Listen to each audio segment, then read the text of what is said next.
경제 성장률이 언제 바닥을 치고 어떻게 회복이 되느냐. 더 중요한 것은 기업 이익이 네. 어떤 식으로 바닥을 치고 회복이 되느냐. 예, 그 기울기 이제 이런 것들이 더 중요하다고 그러겠죠.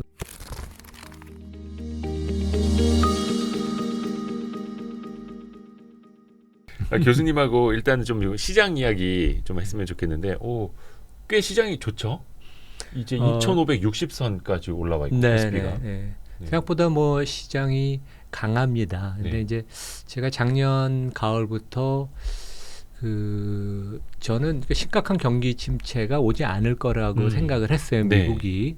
왜냐하면 이제 미국을 전 자주 가는데 네.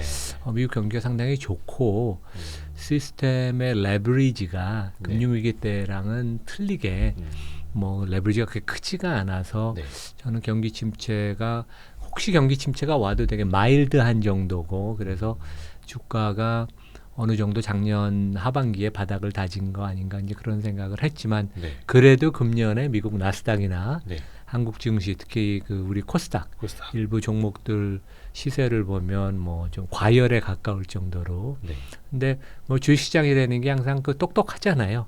그 미래를 내다보고 뭐 적게는 6개월에서 12개월을 선반영하니까 삼성전자 같은 경우 작년 9월 말 10월 초에 5만 1,000원 바닥 찐 것은 확실히 바닥을 찍은 거죠, 되게. 근데 이제 여기서 어떻게 될지는 애널리스트들 추정치를 보니까 내년 지난주에 이제 잠정치 매출액하고 영업이익 나왔잖아요. 근데 그거 발표하고 나서 이제 외국 증권사랑 국내 증권사 애널리스트 추정치를 한 10몇 개를 봤는데 범위가 너무 다양해요.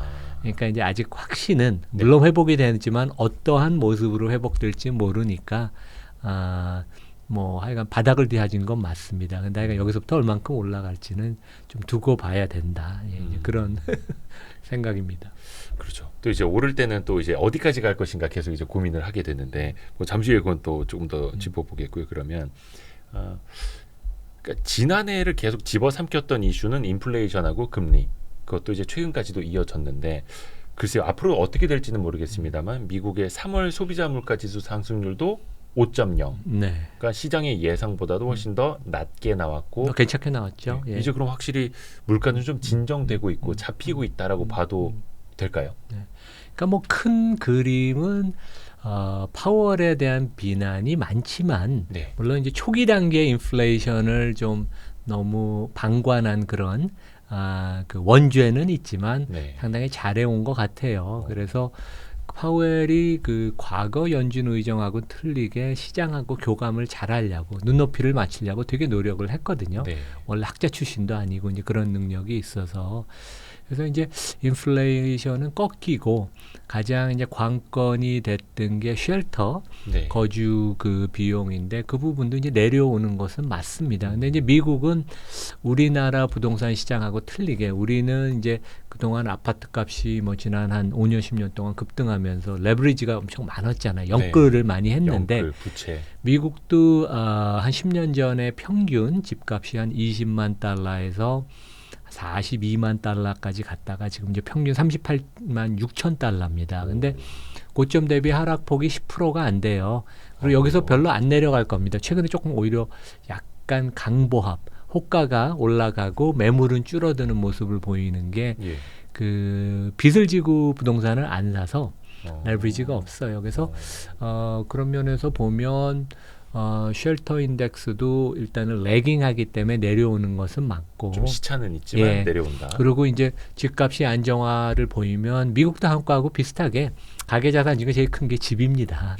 그래서 집값이 안정을 보이면 이제 가계 심리, 뭐 소비 심리가 조금 안정을 보일 것 같고 그래서 제 생각에는 뭐 인플레이션이 거의 올 때까지는 다 왔고 뭐 5월 달에 금리를 아마 한 번은 더 올릴 것 같아요. 근데 올리고 나서 그 다음에 뭐 금리를 제 생각에 연말 전에는 내리지 않을 것 같습니다. 그러니까 뭐 안 내린다고요? 급냉을 진짜 심각하게 경기 침체가 가면 모르겠지만 이 초유의 인플레이션을 확실히 잡는 게 지상 목표고 특히 월가의 대가들 보면 다 절대로 인플레이션을 혹시라도 놓치면 안 된다는 그런 코칭을 파월한테 많이 하기 때문에 월가는 이제 뭐 빠르면 가을에 기준금리를 낮추기 시작해서 한 두세 차례 낮출 걸 기대하지만 기대죠. 기대. 그거는 너무 앞서가는 것 같고 제 생각에 연말까지는 일단 관망을 하고 데이터가 어떻게 나오는지를 지켜보면서 그래서 제 생각에는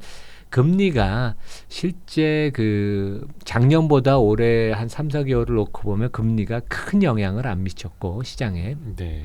그다음에 앞으로도 금리는 이제 중요 변수가 아니다. 물론 이제 시장에 영향을 미치지만 가장 중요한 변수는 아니고 앞으로 여기서는 경제 성장률이 언제 바닥을 치고 어떻게 회복이 되느냐. 더 중요한 것은 기업 이익이 네. 어떤 식으로 바닥을 치고 회복이 되느냐. 그 기울기 이제 이런 것들이 더 중요하다고 그러겠죠. 그래서 작년에 관전 포인트는 인플레이션과 금리였으면 올해는 성장, 경제 성장, 기업 이익 특히 그 모습이 어떻게 그 바닥을 치고 올라가느냐. 그게 가장 중요한 것 같습니다. 근데 이제 물가하고 금리 정도만 놓고 보면은 한 번 더 5월에 올릴 가능성, 뭐 베이비 스텝이겠죠. 0.25% 포인트. 그리고 연내에는 내리지 못할 것으로 보시는 이유가 그러니까 최근에 좀 산불이 많이 나고 있는데 산불로 치면은 불씨가 어딘가에 살아 있는 한 물을 계속 뿌릴 수밖에 없다. 약간 이런 개념일까요? 그러면? 뭐 그 연준이익의 목표가 주식시장 참여자를 해피하게 만드는 게 목표는 아니잖아요. 그렇죠. 물가 그러니까 물론 그 금융 경색 그 지수라는 거 고ld만삭스도 발표하고 연준 내부에서 이제 그런 지표를 봅니다. 거기에 네. 이제 중요한 게 주가 시장의 밸류에이션, 주식시장의 밸류에이션을 보지만 지금 뭐 이미 이 정도 수준이면 주가가 상당히 많이 올라와서 밸류에이션이 상당히 좀 단기적으로는 부담되는 수준이거든요. 네. 그래서 그런 건 염두에 안 두고 하여간 인플레이션을 이번에 확실히 못 잡으면 네. 아주 두고두고 겨시 정책을 수행하는데 여러 가지 애로사항이 있으니까 그리고 뭐 상당히 미국의 연준은 독립적이기 때문에 네. 내년에 뭐 선거를 앞두고 바이든이 부탁을 하고 압력을 넣어도 연준이 어느 정도 독립적으로 제 생각에는 올해 연말까지는 간다. 그러면 한 번 올리고 그 다음에는 그 기조를 계속 연말까지 유지할 걸로 볼 것 같습니다. 얼마 전에 그 3월 FOMC 의사록 공개된 거 보면 약간 연준 위원들 사이에서도 연내 약한 침체 가능성이 좀 언급됐다 하더라고요. 그 정도면 좀 시장에서도 괜찮게 좀 견딜 수 있는 수준일지 좀 교수님은 어떻게 보세요? 그러니까 지금 뭐 일반적으로 월가는 한 60~70%가 이제 경기 침체를 어느 정도 예상을 하고 네. 그것을 감안을 하면 기업 이익이 올해 뭐 정체 수준 내지 약간 감소할 걸로 봐요. 그러니까 애널리스트들 포캐스트는 오히려 좀 낙관적입니다. 네. 금년 상반기에 미국 기업 이익이 좀 감소했다가 네. 그다음에 하반기에는 좀 돌아서는 모습을 보이는데 실제 애널리스트들이 이 하강 국면에서 충분히 보수적이지 않아요. 네. 그래서 이제 나중에 더 뒤늦게 낮추는 이제 그런 모습을 보이고 아하. 이번에 뭐 삼성전자도 약간 이제 그런 면이었죠. 애당초 네. 미리 안 하고 실적 발표 전주 아니면 이제 발표하고 나서 하향 조정을 많이 하는데 이제 미국 펀드 매니저들은 이제 뭐 감익을 한다고 보고 있고 결국 그 어떤 수준의 이제 경기 침체 마일드 아니면 경기 침체가 안 올 수도 있는데 이제 그게 가장 관건인데 저는 미국이 가계 부분이 어느 정도 건전하고 네. 항상 과거 경기 침체의 문체가 됐던 레버리지 그다음에 이제 부동산이 얼마만큼 그 돈을 빌려서 주택이 구매가 됐냐. 근데 이번에는 그런 레버리지는 거의 없어요. 네. 진짜. 그래서 저는 상당히 괜찮게 본다. 그래서 뭐 실제 경제라는 게 이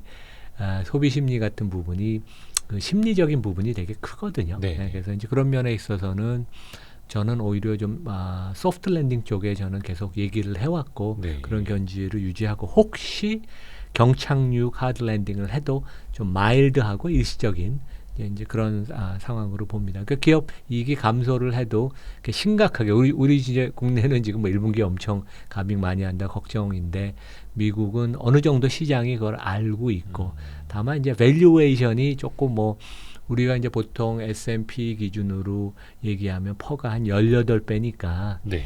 뭐 과거 10년보다는 앞으로 10년은 금리랑 물가가 다 높잖아요. 그러면 밸류에이션을 좀 높게 주는 건 조금 부담이 가거든요. 네네.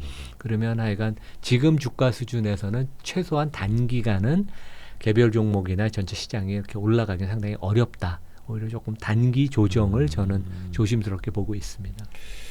그 때문일지는 모르겠는데 일단 시장에서도 뭐 연착륙 가능성, 약한 침체 이야기는 나오는데 예전에는 경제 지표가 조금 안 좋게 나오면 시장이 좋게 반응을 하고 막 bad is good 막 이랬던 적이 있잖아요. 근데 지금 최근에만 놓고 보면은 3월이나 이런 경제 지표들 제조업, 서비스 조금 안 좋게 나오면 시장이 같이 빠져버리더라고요.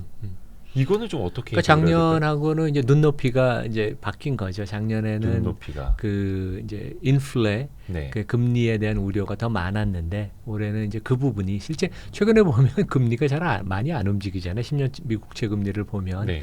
그래서 상당히 그런 면에 있어서는 작년하고 올해는 좀 눈높이가 틀려서. 근데 이제 증시가 어떻게 보면 어렵고 재미있는 부분이 네. 어떤 국면에서는 경제 성장이 잘 나오면 또 좋게 반응을 하고 어떤 때는 잘 나오면 아 이것도 인플레이션 된다 그러고 근데 네. 이제 지금은 지금 말씀하신 것처럼 이제 그런 국면 같아요. 그래서 작년하고는 우리가 조금 다르게 해석을 해야 된다. 예. 그리고 어렵습니다. 항상 헷갈리죠. 재미있죠, 되게. 예. 하여튼 최근 흐름은 또 이제 경제 지표 안 나올 때마다 시장은 또 진짜 침체 막 이러고 또 겁을 먹는 흐름이기는 한데 근데 최근에 보면 이제 시중 금리도 좀 많이 내려왔더라고요. 물론 이제 시장은 항상 앞서가고 금리 인하를 또 기대하고 그걸 또 반영을 하기는 하는데 그래서 예금이나 대출 금리, 은행의 금리도 많이 좀 떨어졌다라고 하고요.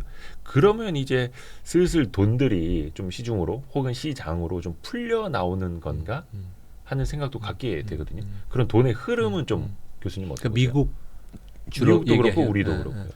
근데 이제 미국은 여전히 그 머니마켓 펀드로 돈이 많이 유입이 돼요. MMF 그 단기 자금 시장으로. 근데 그게 뭐 금리가 한 4% 정도 나오니까. 근데 이제 미국에서 개인들이 네. 그러니까 미국 그 최근에 보면 국내도 우리 동학개미, 서학개미 그런 움직임도 있었고 미국도 이제 개인 투자, 특히 이제 미국은 또 젊은 사람들은 옵셔널 트레이딩을 이렇게 많이 합니다. 그 레버리지가 이제 그 안에 그 들어가 있으니까. 근데 작년에 주가가 많이 하락을 했을 때 개인들이 미국에서 테슬라를 중심으로 개별 종목을 엄청 많이 샀었어요.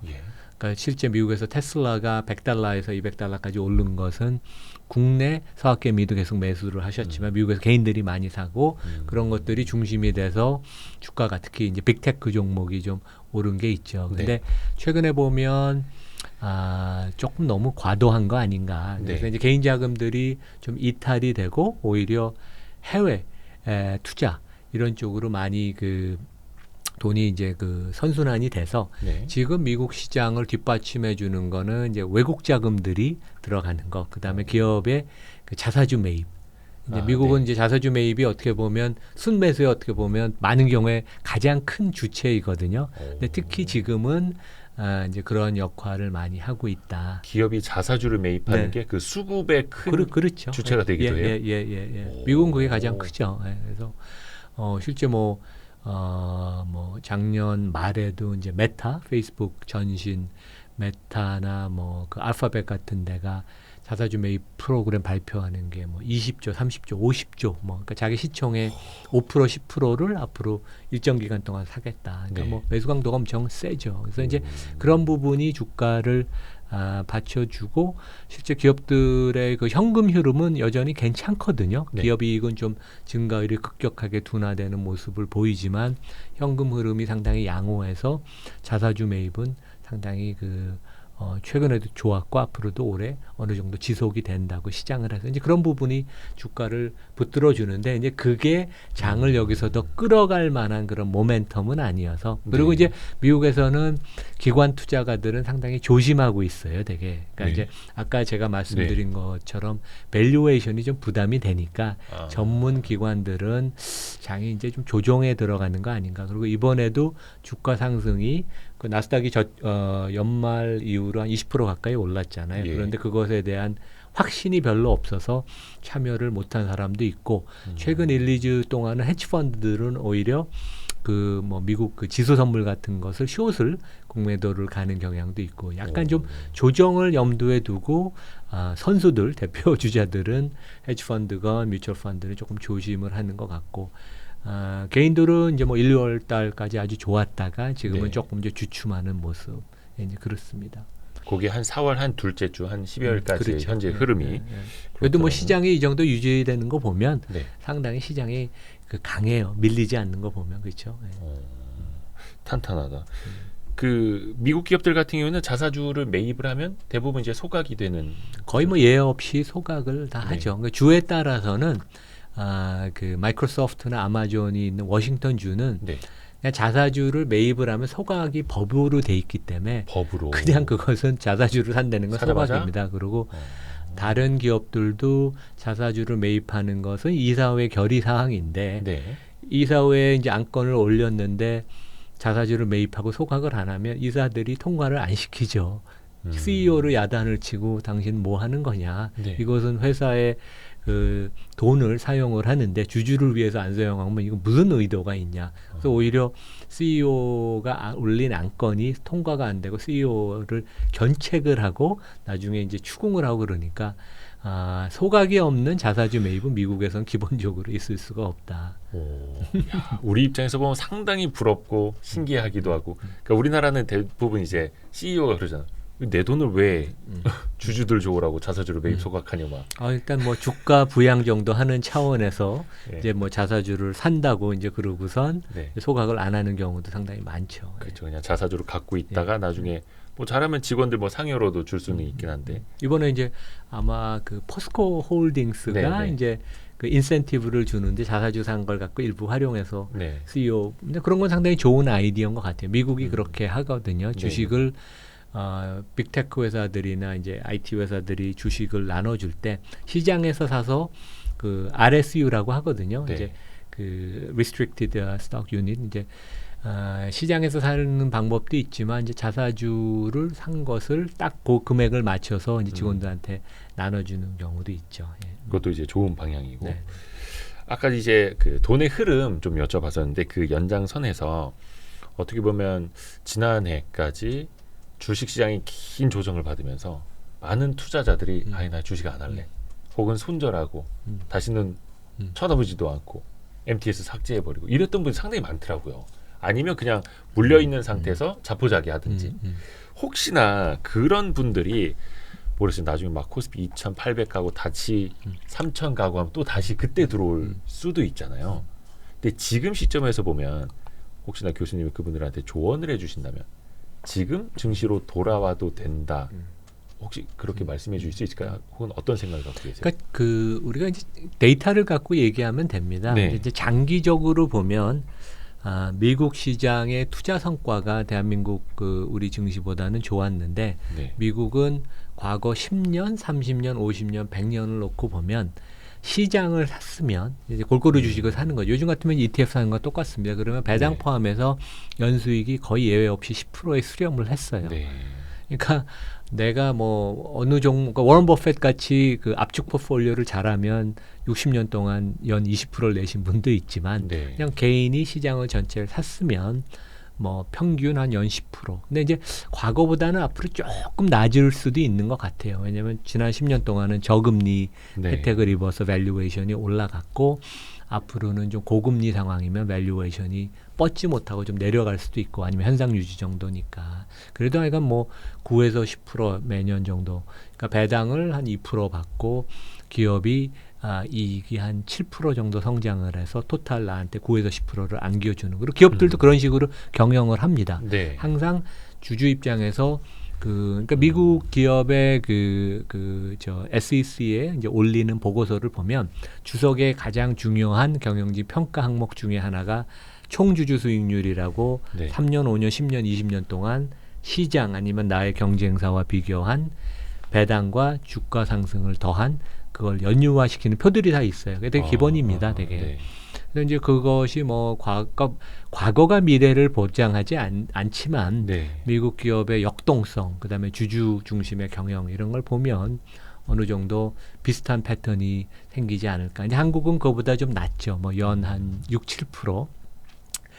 그 중에서도 이제 삼성전자 빼면 또 숫자가 더 낮아집니다. 그렇죠. 근데 평균을 확 끌어올리니까. 그걸 우리가 항상 염두에 두고 네. 오히려 주가가 많이 빠졌을 때는 나의 그 심리적인 불안감은 있지만 그러니까 그런 얘기를 했죠. 워런 버핏이 그 시장이 너무 욕심을 많이 낼 때는 네.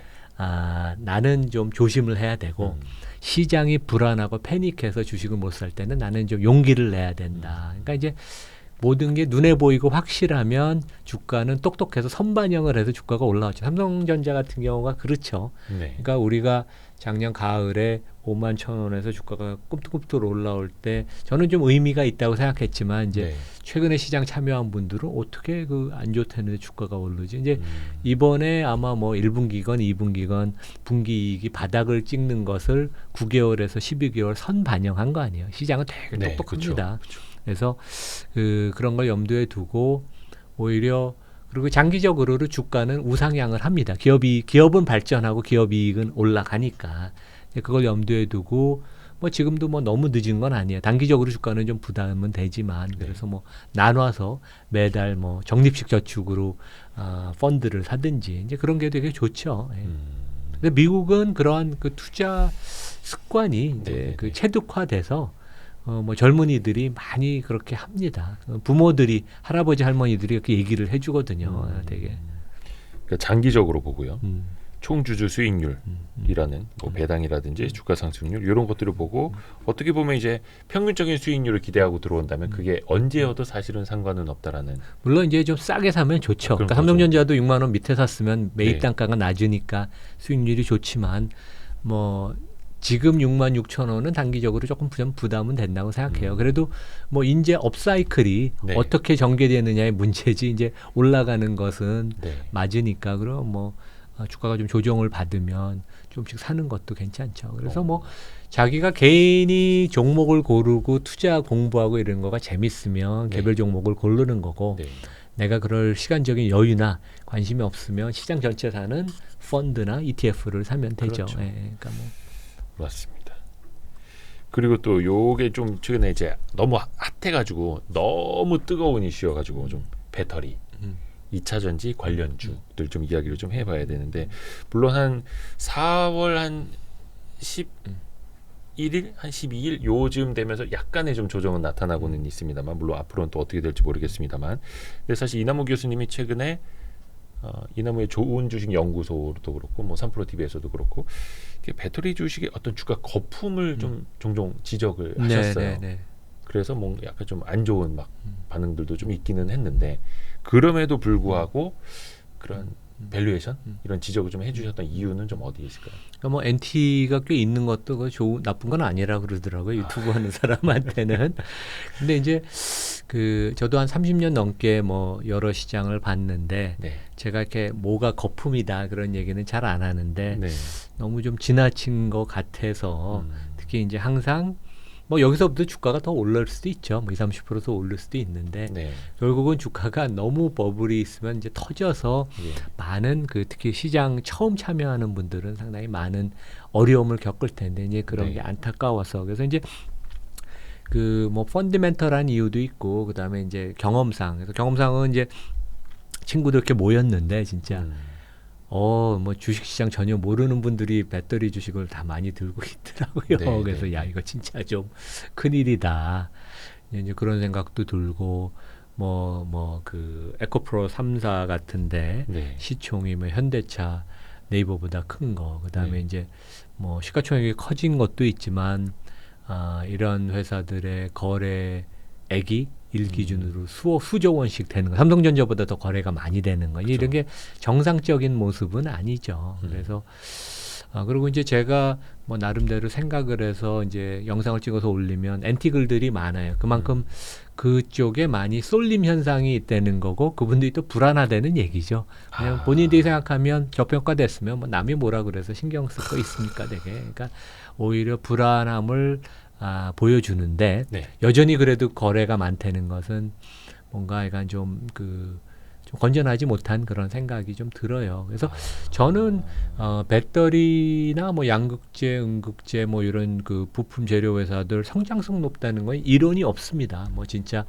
반도체가 지난 50년을 보면 물량 기준으로 매년 한 10% 성장하고 배터리는 앞으로 10년 동안 한 20% 성장하는 건 맞는데 예.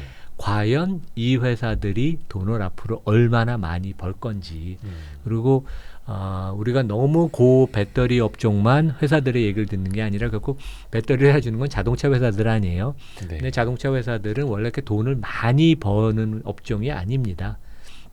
그러니까 물론 이제 슈퍼카 만드는 데들은 영업이익률이 10%, 20%, 뭐 페라리는 20%도 넘고 포르쉐가 한 15% 나오고 테슬라도 한 15% 정도 나오지만 보통은 자동차 업종은 5에서 10% 정도 이익을 내는데 안 좋을 땐 적자도 내죠. 근데 지금은 이제 워낙 그 재료 부품이 부족해서 뭐 마진이 한 뭐 LG 에너지 솔루션도 한 7, 8% 나왔죠 이번에. 네. 근데 이제 앞으로 수익성이 매출 증가율보다 못할 것 같아요. 이제 그런 걸 보면 그리고 이제 월가의 뭐 큰 증권사들 골드만 같은데 이제 장기 분석한 보고서 10년치 같은 걸 보면 네. 배터리가 성장성은 높지만 과연 돈을 많이 벌 것인가? 그다음에 이제 그런 것에 대한 좀 의구점이 되게 많아요. 그러니까 국내에서보다는 밖에서 그런 걱정을 많이 하는데 밸류에이션이 너무 올라와 있기 때문에 지금은 투자가 입장에서는 리스크 하락할 가능성과 리워드 올라갈 건 거를 좀 합리적으로 보면 조금 조심하는 게 좋다. 이제 뭐 제가 뭐 주가가 뭐 폭락을 한다는 그런 얘기는 아니고 지금은 조심을 하고 내가 이제 조금 리스크 관리하는 게 좋다는 이제 그런 말씀입니다. 와, 근데 조금 전에 하셨던 그 말씀이 확 와닿는 것 같아요. 그러니까 주가가 오르고 있지만 그만큼 불안하다는 것이다. 그렇죠. 편안하면 내가 싸게 잘 샀고 장기적으로 좋게 본다면 누가 뭐라 하든 그냥 상관없이 나의 길을 가면 되는 건데 누가 뭐라고 하는 거 하나하나에 막 댓글 반응을 보이고 과민 반응을 보이는 것 자체가 불안하다는 방증일 수도 있는 그러니까 이제 서학개미 보유 종목 1위가 테슬라고 2위가 애플인데 네. 이제 그런 얘기도 있어요. 애플하고 연예인 걱정을 하는 게 아니다. 예. 그만큼 애플은 진짜 그쵸. 대단한 회사죠. 그래서 네. 애플에 대해서 시비 거는 사람이 별로 없습니다. 그렇죠. 사실 애플을 뭐라고 해도 애플 유저들도 뭐 그런가 보다. 뭐 그럼 넌 삼성 써라 뭐 이러고 하는데. 네. 근데 또 테슬라는 좀 분위기가 다르잖아요. 테슬라는 조금 틀리죠. 그거는 이제 훨씬 좀 그 비즈니스 모델이 리스키하고 예. 그다음에 이제 높은 성장성. 아직은 뭐 검증은 됐지만 앞으로 갈 길이 멀고 조금 이제 비즈니스의 안정성 측면에 있어서는 애플보다는 테슬라가 좀 떨어지죠. 안정성 측면에서. 예. 그만큼 또 성장을 많이 하고. 네. 근데 이제 애플 주주들한테 뭐라 그러면 애플 주주들은 별로 신경 안 씁니다. 근데 이제 그렇죠. 이 우리 배터리 들고 있는 분들은 이제 네. 뭐 댓글 다는 거나 이런 거 보면 이제 조금 그동안 많이 이익 냈고 뭐 대단히 훌륭한 투자를 하셨지만 또 반면에는 불안한 마음이 또 그렇게 많은 것 같아요. 그래서 뭐 언제 어떻게 될지는 모르지만 하여간 주가는 제같이 제자리를 찾아가는데 조금 하여간 너무 과도하게 오른 것 같습니다. 심리적인 부분이 너무 하여간 좀 불안한 것 같아요. 되게. 근데 뭐 사실 단기간 그런 쏠림의 역사는 반복되어 왔고 또 그럴 때마다 그렇게 이제 단기간에 큰 수익을 올리신 분들이 한 10년, 20년 꾸준한 수익을 이렇게 올리시는 분들 항상 손가락질하고 막 욕하고 야 너네 그거밖에 안 되면 너 무슨 전문가라 하냐 이런 역사도 사실 또 우리 워런 버핏 같은 경우에도 불과 한 2년 전만 하더라도 아주 젊은 친구들한테 막 대놓고 욕도 먹고 막 그랬잖아요. 그렇죠. 예. 단기 성장주만 하는 사람들이 그 역사 그러니까 또 한 번 반복이 되는 거라고 이해를 하면 되겠네요. 그러니까 이제 우리 투자가분들이 아직 경험이 없으셨는데 성장하는 거와 밸류에이션은 물론 관련이 있지만 약간 두 개예요. 그래서 아무도 배터리 업종이 성장을 많이 하는 것에 대한 이론은 없습니다. 그렇죠. 저도 뭐 근데 이제 그것에 대해서 어느 정도 값을 줘야 되느냐. 근데 이제 가령 뭐 강남의 좋은 동네 아파트가 1억에 살 수 있는데 네. 1억 5천, 2억에 그것을 누가 팔려 그러면 그것은 좀 너무 과도하게 값을 지불하는 거죠. 그러니까 내가 1억 5천, 2억에 안 산다는 건 그 아파트가 나쁘다게 보는 게 아니라 너무 과도한 값에 이제 거래가 매도인이 팔려 그런 거니까 이제 그런 상황이죠, 되게. 그렇죠. 모르겠으면 뭐 주가도 뭐 밸류에이션 뭐 500배, 800배 준다고는 그런 사람들끼리 거래가 된다면 뭐 그게 되는 것도 시장일 테니까 우리는 뭐 그걸 한번 지켜보겠고요. 또 하나가 이제 원체 배터리 관련주로 이제 수급이 많이 쏠려져 있고 막 사람들의 관심도 그쪽으로만 가다 보니까 다른 쪽은 다 뭐라 해야 되나 거의 대부분이 소외주라고 해야 되나 그렇다가 또 신기한 게 배터리 관련주도 조정을 받으면 반도체라든지 다른 쪽으로도 좀 이렇게 매기가 좀 최근에 온기가 보면 풀린다고 이제 하죠. 뭐 반도체나 자동차, 현대차 이런 것들이 좀 이렇게 바닥에서 올라오는 게 이제 그런 모습을 좀 보이죠. 그거는 좀 어떻게 이해를 해야 될까요? 그런 수급적인 흐름은. 근데 뭐 실제 최근에 주가 많이 회복된 거 보면 이제 네. 반도체는 뭐 그런 스토리가 당연히 있어서 네. 뭐 그 역발상에 투자를 해야 되는 거죠. 기업 반도체는. 이익이 안 네. 좋을수록 왜냐하면 성장하는 경기 관련주 시클리컬 주는 적자가 나서 퍼가 없거나 그러니까 적자가 나면 이제 PER의 분모가 없잖아요. 없죠. 계산이 안 네. 되거나 너무 이익이 작아서 퍼가 수십 배, 수백 배. 그러니까 지금 골드만 같은데 자료를 보고 금년에 삼성전자 퍼 보니까 50배더라고요. 그러니까 이럴 때 사야 되거든요. 근데 거꾸로. 네, 거꾸로. 그다음에 이제 퍼가 한 5배로 줄어들 때가 이제 이익의 정점 바로 전이니까 이제 그때 팔아야 되죠. 그래서 지금 뭐 반도체 올라가는 거는 충분히 이해가 되고 미국도 이제 그런 종목들이 올라가고 그다음에 뭐 현대차는 충분히 make sense 한 것 같아요. 왜냐하면 자동차가 지난 뭐 2, 3년 동안 물량은 뭐 현대차는 되게 잘했습니다. 근데 전 세계적으로 물량은 안 좋았지만 판매 단가가 되게 올라서 네. 그런데 현대차는 압도적인 제품의 경쟁력을 최근에 보여줬고 특히 이제 전기차 부분에 있어서 뭐 독일, 일본 업체보다도 훨씬 뛰어난 그러니까 훨씬 잘하고 있죠. 그 테슬라와 그 대항을 할 수 있는 전통 업체 중에 현대차가 거의 최선 아니냐. 복스와겐이 최근에 잘 만들고 독일차, 일본 업체들은 전혀 못 따라오고. 네. 그래서 이제 그런 점들이 부각이 되고 기업 이익도 좀 상향 조정이 돼서 이제 그런 면에서도 충분히 스토리가 있는 것 같아요. 근데 최근에 네. 또 반면에 이제 좀 조용한 종목들은 뭐 내수 종목들, 그 다음에 이제 내수는 최근에 경기가 계속 하향 조정이 더 많이 되고, 그 다음에 이제 주총 이런 걸 겪으면서 은행주 같은데 이제 그런 주가를 오를 그런 주주 환원이나 이런 그 스토리가 좀 없어지고 이제 기대감이 일단은 지금 좀 숙으로 들었으니까, 네. 그러니까 충분히 뭐 시장은 요즘은 그러니까 업종이나 이런 움직임을 보면 좀 합리적인 것 같아요. 예, 네. 반도체는 오히려 밸류에이션이 비싸 보일 때 거꾸로 사이클과 거꾸로 투자를 해야 된다라는 거고 그건 이제 우리 좋은 주식 연구소 네네. 그것도 이제 영상을 최근에 올리셨죠. 또 자동차도 원체 잘하고 있고 네네. 앞에서 말씀해 주셨습니다만 약간 좀 테슬라의 제대로 된 경쟁자 전기차로서 그래서 현대기아차 꼽히는데 이거는 미국 쪽 그 현지 외신에서도 그렇게 또 표현을 하고 있는 그렇죠. 거더라고요. 그럼 뭐 판매 대수 미국, 유럽에서 나오는 거 보면 대단하죠. 예.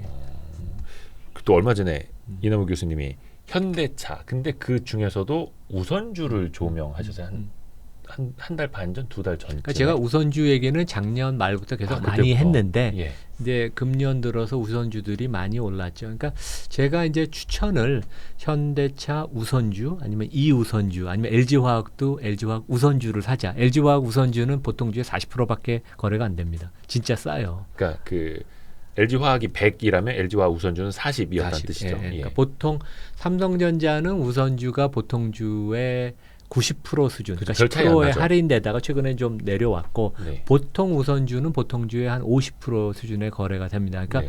외국인들은 보통주와 모든 면에 있어서 다 똑같고 유일하게 차이가 나는 것은 내가 이제 주총에서 의결권만 없는 건데 뭐 내가 그거에 그렇게 미련이 없다면 내가 반값에 산다는 것은 그만큼 퍼가 네. 그러니까 현대차가 지금 퍼가 한 6배쯤 된다고 하거든요. 네. 보통주가. 근데 내가 현대차 우선주나 이우선주를 사면 3배의 퍼에 사는 거예요. 더 그리고 싸게. 더 좋은 것은 배당을 50원을 더 주니까 네. 배당 수익률이 7, 8%입니다. 근데 아까 제가 말씀드린 것처럼 대한민국 주식이 예. 과거 10년, 20년을 놓고 계산하면 배당 포함해서 총 수익률이 6, 7%밖에 안 돼요. 그러면 내가 현대차 이우선주나 우선주 사서 일단 배당만 1년에 7, 8%씩 받으면 물론 이제 배당이 확정된 건 아니죠. 그렇죠. 배당의 리스크는 있지만 경쟁력이 뒷받침이 되니까 이익이 어느 정도 괜찮을 테니까 네.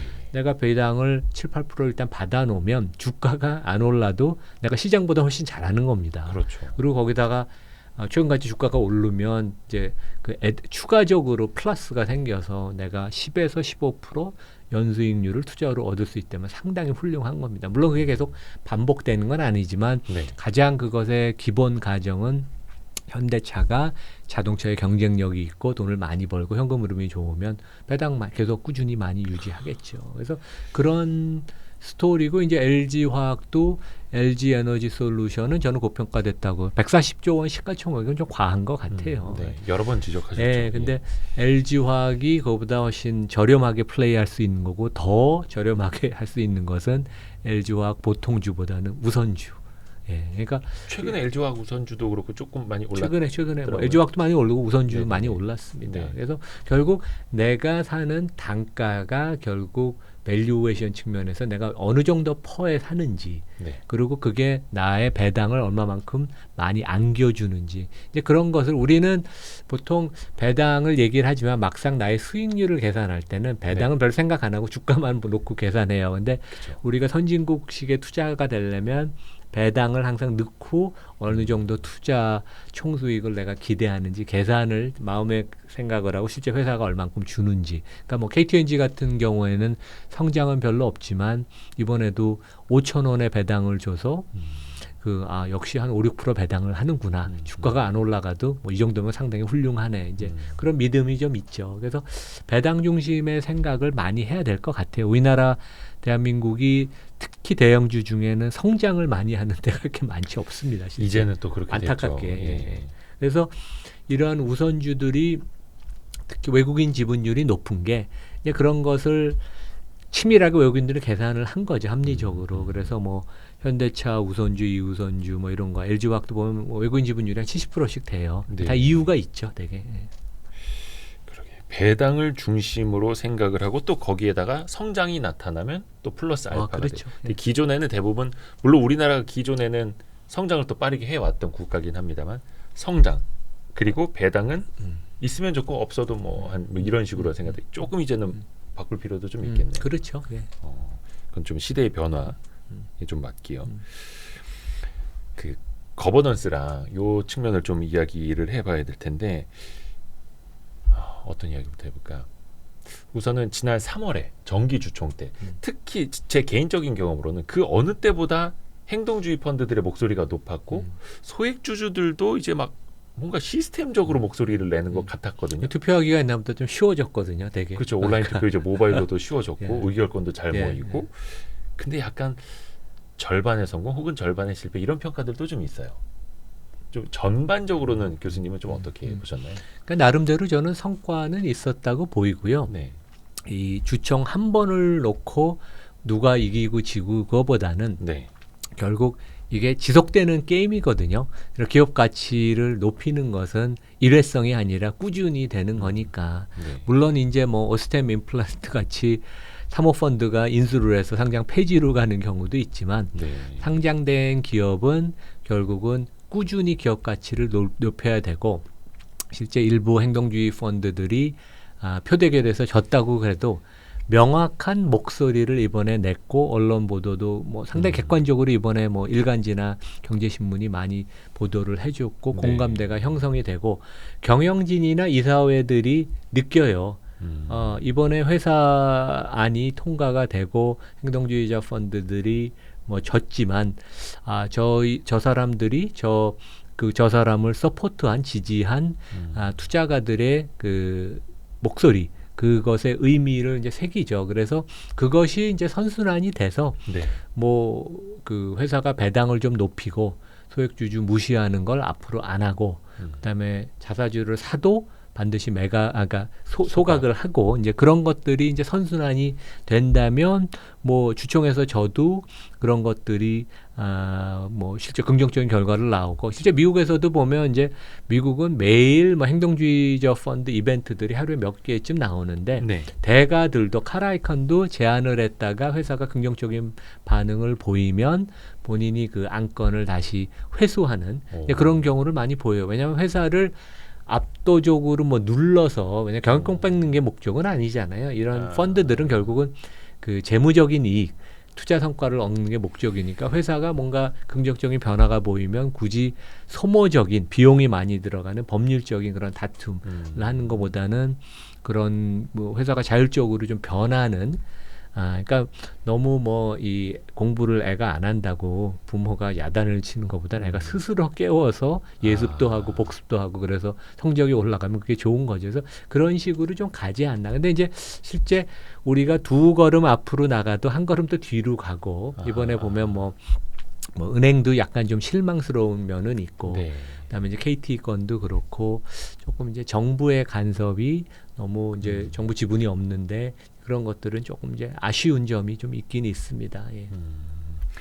야, 꾸준히 해야 된다. 그리고 일단은 좀 경영진들도 깨달았을 것이다. 확실히 좀 시대의 변화를 기업들도 체감을 하는 것 같아요. 그래서 그동안에 정말 주주들이 아예 소통 안 했던 회사들도 소통을 좀 하기 시작을 하고 조금이나마 뭐 자사주 매입이라든지 안건 몇 개라도 좀 받아주는 데들도 생겨나고 있고 어떻게 보면 이제 회장님들 사이에서도 자기네들 또 커뮤니티가 있잖아요. 근데 주주도 의견을 무시만 하는 회장님과 그래도 일부러 받아들이는 회장님들 그렇죠. 사이에서 조금씩이 연쇄 반응이라 해야 될까요? 그런 변화들이 좀 같이 나타나는 것 같아요. 그러니까 KTNG 같은 데도 뭐 주주 제한이 두세 그룹에서 나와서 네. 어떻게 보면 이제 완패했다고도 언론에서 보도를 했지만 네. 실제 뭐 대부분 다 합리적인 제안이었다고 저는 보이고 약간 힘이 분산된 면도 좀 있어요, 안타깝게.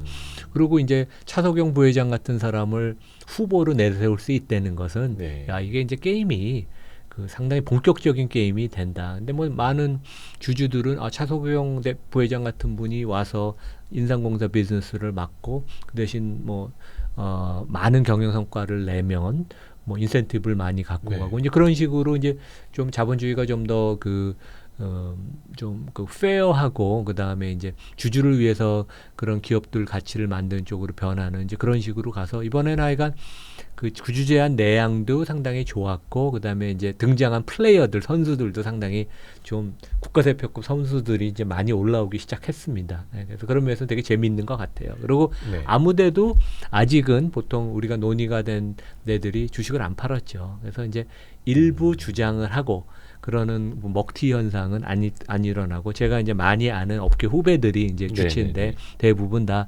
열심히 장기 보유하고 주주 가치를 위해서 계속 노력을 하겠다. 꾸준히 제안을 하겠다. 뭐 이제 그런 생각을 하는 것 같습니다. 국가대표급 선수라면 이제 행동주의 펀드들 행동주의 펀드도 그렇고 거기서 불러들인 사회이사 후보군들도 과거보다는 훨씬 진일보된 그러니까 저도 차석영 부회장 개인적으로 모르지만 그분을 그 후보로 추천해서 이거 대단하다. 네네네. 이렇게 설득을 해서 나온다는 것은 그래서 게임에 이게 본질이 틀려지는구나. 왜냐하면 차석영 부회장 정도 경영 능력이면 기존의 KTNG 경영진보다는 객관적으로 보면 훨씬 검증됐다고 우리가 얘기를 할 수 있죠. 예. 특히 어떤 B2C 비즈니스 네. 이제 차성현 부회장님 이제 모르시는 분들을 위해서 설명해드리면 LG생활건강 네. 전문 경영인으로서 아주 장기간 근속을 하셨고 진짜 숫자로 실적으로 또 한때는 주가로 보여주셨던 분이죠. 그 사회이사분 중에도 또 그 훌륭하신 분 또 계시더라고요. 그 SBS의 이남우 교수님인가 어디서 많이 들어본 성함인데 우리 이남우 교수님이 이번에 SBS 네. 사회이사로 선임이 되셨어요. 예. 우선 축하드립니다. 감사합니다. 네네네. 예. 그 어떻게 일이 이렇게 진행이 그래서 요즘 되고요? 뭐 콘텐츠 공부 열심히 하고 있고요. 네네네. 그래서 이제 뭐 그 SBS가 이제 워낙 그 이제 좋은 회사인지는 알았지만 네. 제가 이제 좀 공부도 해보고 뭐 이사회도 한번 참석을 해봤습니다. 그리고 자료도 보고 그러면서 진짜 이게 대단한 회사다. 그리고 더 놀라운 사실은 임직원들의 퀄리티가 대단히 높더라고요. 되게 그런 면에 있어서 뭐 최고의 지상파고 그다음에 콘텐츠의 또 강자 아니에요. 네.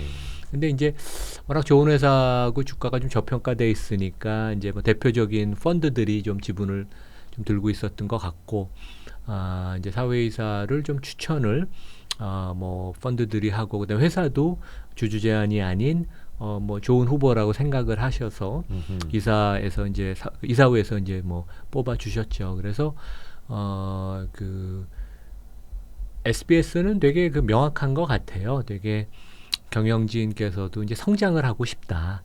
콘텐츠가 우리나라에 이제 앞으로 되게 얼마 남지 않은 뭐 몇 개 안 되는 그 성장 분야 중에 그쵸. 하나잖아요. 되게. 성장 산업이죠. 얼마 전에 뭐 대통령도 K 컨텐츠 얘기를 하셨고 네. 그래서 성장을 하려면 이제 좋은 전략이 있어야 돼요. 경험이 있어야 되는데 뭐 그런 것은 충분히 SBS 경영진이 갖고 계신 것 같고 지금 보면 이제 컨텐츠도 이제 자금이 많이 필요합니다.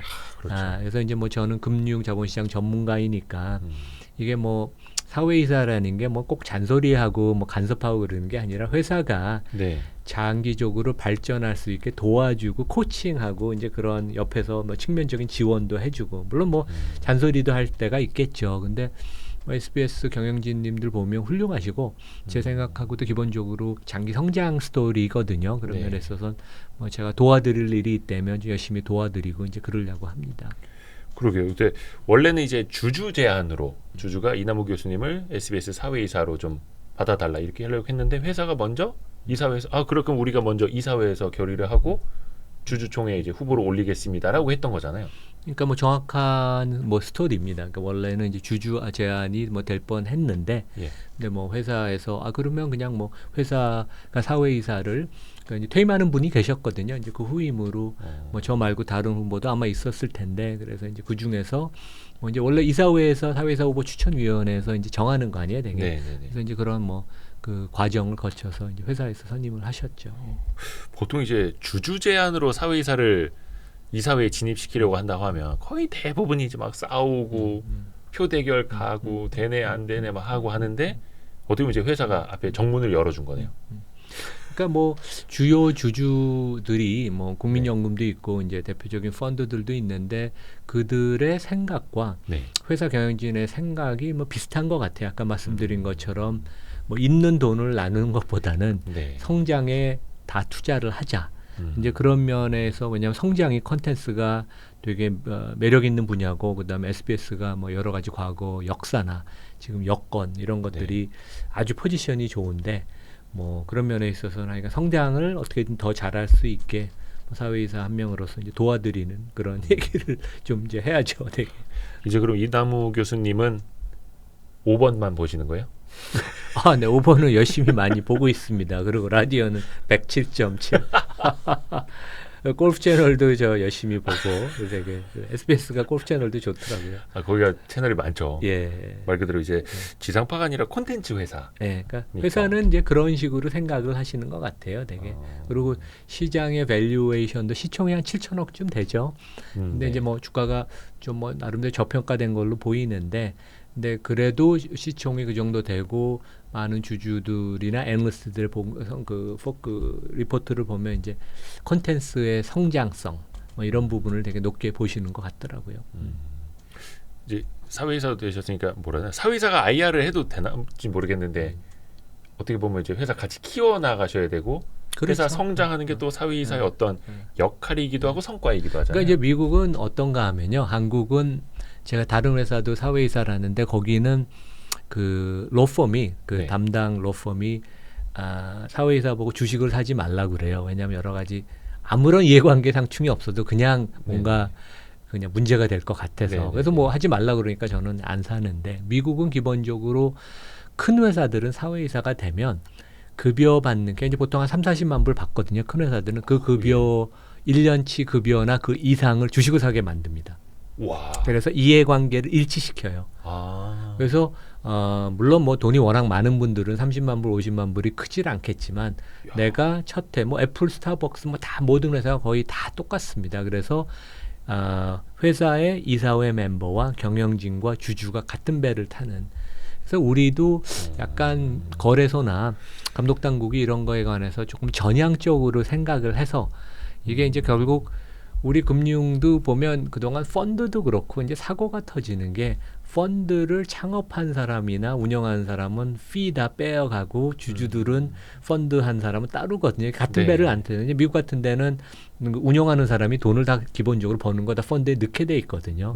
내 돈을 넣었으면 그렇게 뭐 라임 사태 같은 게 터지지 않았겠죠. 네. 기업도 마찬가지거든요. 그래서 내가 월급 받고 상여금 받는 거에 뭐 1-2년치를 회사 주식을 사게 만들면 물론 단기간 평가할 수 있는 건 아니지만 한국도 뭐 사회이사가 6년까지 보통 할 수 있으니까 그러면 기본적으로 기업 가치가 올라간다면 주가는 경영 성과를 반영을 하니까 주가도 올라가고 네. 내가 물론 이제 매매를 절대로 하면 안 되겠죠. 그거는 그러니까 좀 이제 부적절하니까. 내가 취임하고 나서 사고 예. 공시하고 그다음에 이제 내가 퇴임할 때 뭐 이제 그 이후로 들고 있어도 되겠죠. 근데 매매를 안 하고 당연히 이제 그런 것들.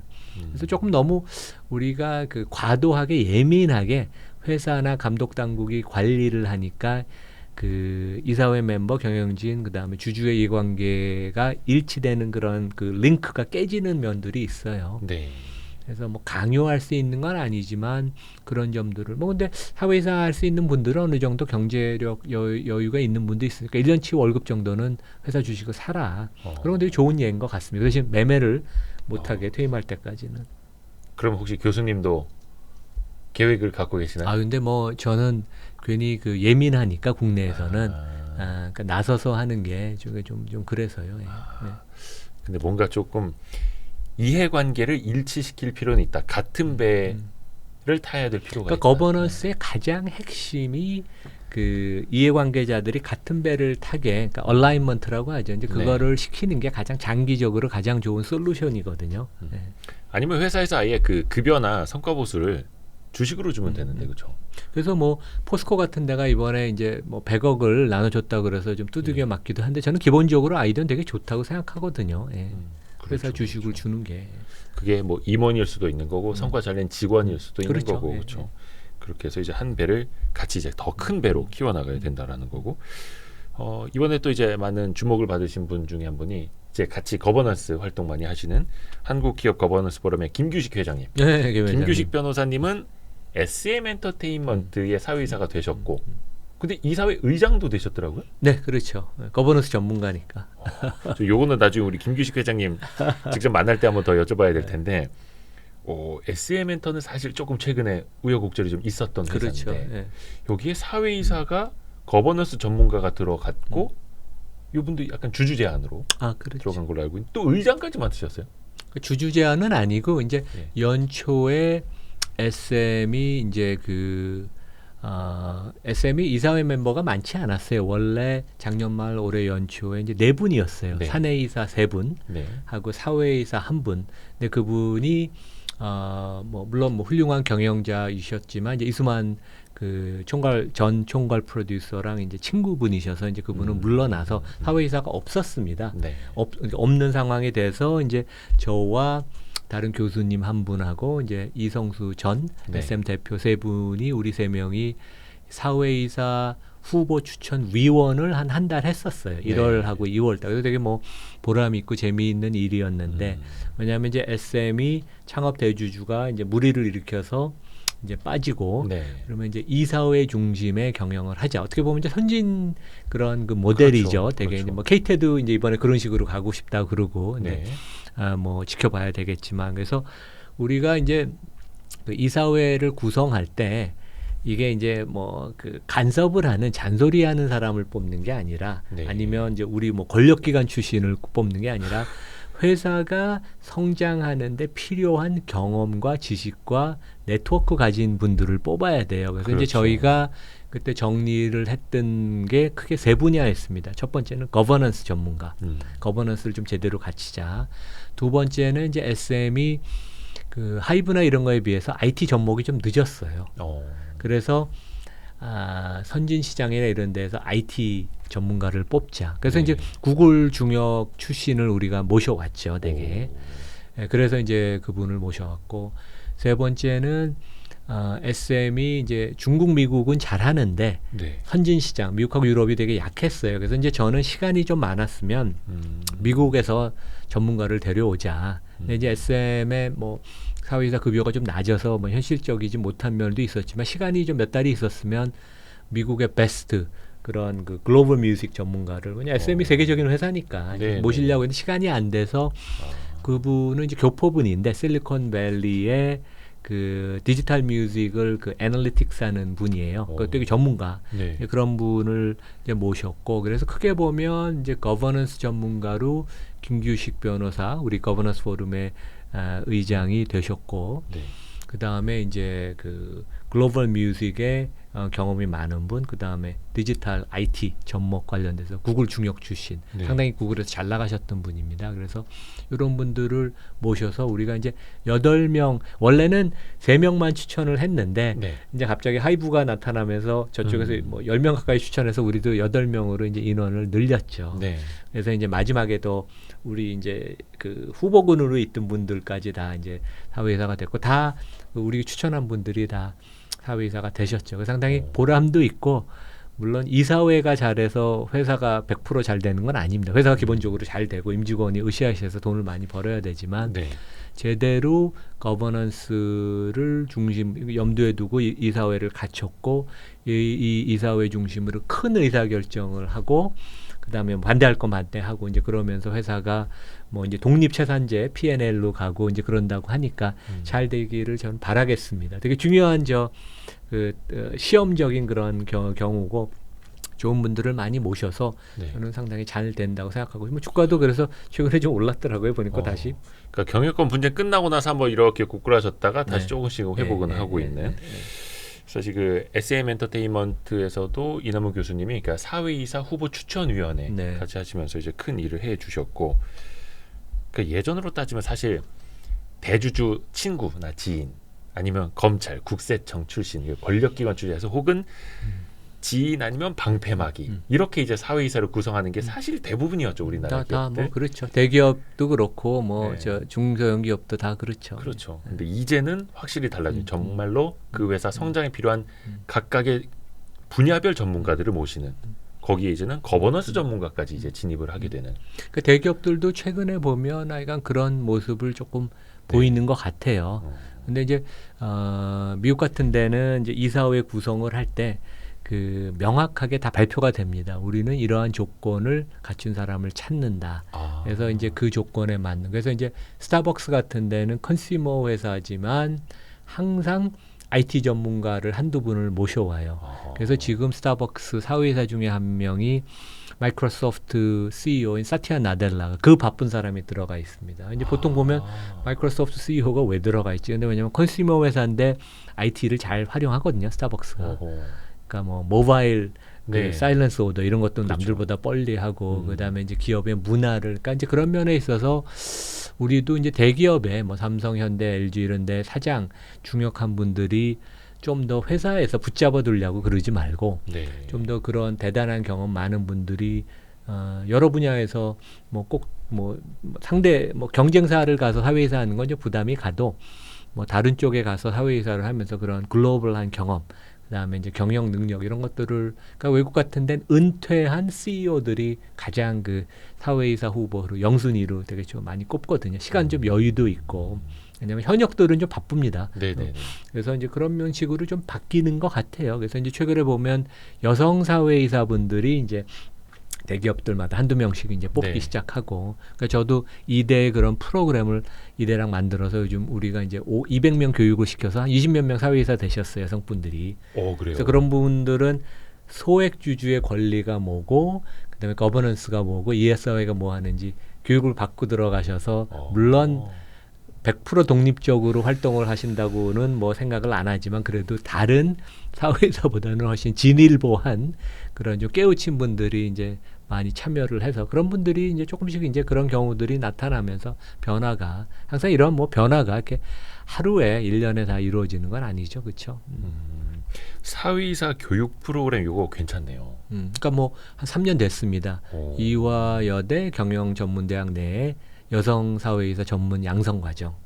예. 그러니까 사실 사회이사도 그냥 뭐 친구 도와주러 가고 방패막이 해주러 가고 적당히 이제 회의 1년에 한 너댓 번 참석하고 거마비 받고 이러면 안 되고 진짜 선진화돼야 되는데, 그러니까 사회이사 풀이라고 하는 것들이 있지 않습니까? 어디에서 우리 사회이사가 부족하면은 어디에다 이제 SOS를 쳐서 전문가를 좀 모실 수 있는.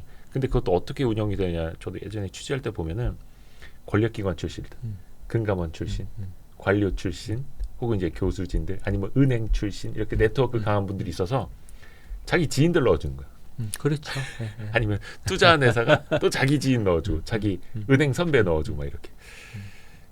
이것도 좀 바꿔갈 필요가 있겠습니다. 그러니까 뭐 SM이 어떻게 보면 그런 면에서 이제 시험적으로 우리가 이사회를 한번 개편 했고 잘 되면 좋겠습니다. 나름대로 전문가분들 많이 모이셨으니까. 아 그렇게 되죠.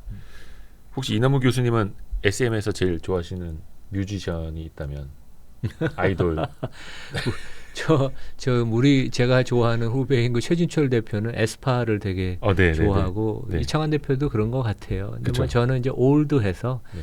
뭐 슈퍼주니어나 이런 올드한 멤버들이 좋고 뭐 슈퍼주니어 이런 분들은 이제 국내에선 인기가 없는데 일본 네. 같은 데 가면 여전히 공연이 꽉꽉 해외에서 찬다 그럽니다. 그래서 그러니까 거기는 이제 어떻게 보면 이제 스테디셀러 뭐 캐시카우죠. 우리 표현으로는. 그렇죠. 그래서 뭔가 글로벌로 계속 나갈 수 있는 그룹들이 아주 탄탄하게 네. 포지션이 다 네. 되어 있는. 네. 라인업이 뭐 잘 돼 있다고 그럽니다. 근데 저는 뭐 전문가가 아니어서 그것을 판단할 그런 전문가도 아니고 뭐 제가 지금은 이제 관여하지도 않으니까 네. 뭐 지켜봐야죠 앞으로.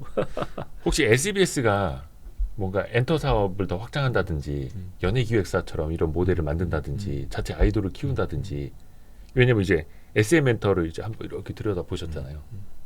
그런 것도 혹시 가능성이? 뭐 모르겠습니다. 요즘 이제 공부하는 중이니까. 근데 하여간 콘텐츠를 잘하는 회사로 네. 그다음에 이제 아무래도 지금 이제 그 지상파 회사니까 여러 가지 이제 약간 팔다리가 묶여 있는 그런 면 규제를 많이 받죠. 그런 네. 것을 조금 이제 풀고 싶어 하는 당연히 뭐 그러겠죠. 왜냐하면 이제 민간에서도 콘텐츠를 엄청나게 만들어내는데 평평한 운동장이 아니니까. 그래서 이제 그런 점들은 뭐 이제 회사가 뭐 아무래도 나서서 하실 테니까. 근데 약간 뭐 되게 전략은 되게 명확하게 이제 세우신 것 같아요. 성장. 그러니까 뭐 무슨 스튜디오 이런 데들은 적자를 보더라도 막 조단위 기업 가치를 받고 막 엄청난 투자를 받고 뭐 수백억 원 들여서 막 콘텐츠 만들고 하는데 지상파 규제에 좀 묶여가지고 그렇죠. 네네. 이거 하면 안 돼, 저거 하면 안 돼, 막 이런 식으로도 많고 풀어 나갈 게 굉장히 많네요. 네. 이남우 교수님의 역할도 계속해서 기대를 해보겠고요. 또 어떻게 보면 우리나라 기업들이 이제 거버넌스에 대해서 이제 눈을 떠가는 시기 아닌가 싶습니다. 그렇죠? 최근에 한 몇 년 사이가. 네, 그렇죠. 예. 앞으로도 계속해서 조금 이제 달라지는 모습, 진일보하는 모습 계속 저희도 기대를 하고 이남우 교수님도 많이 역할을 해주시고 저희 와이스트리트도 계속해서 좀 열심히 하도록 하겠습니다.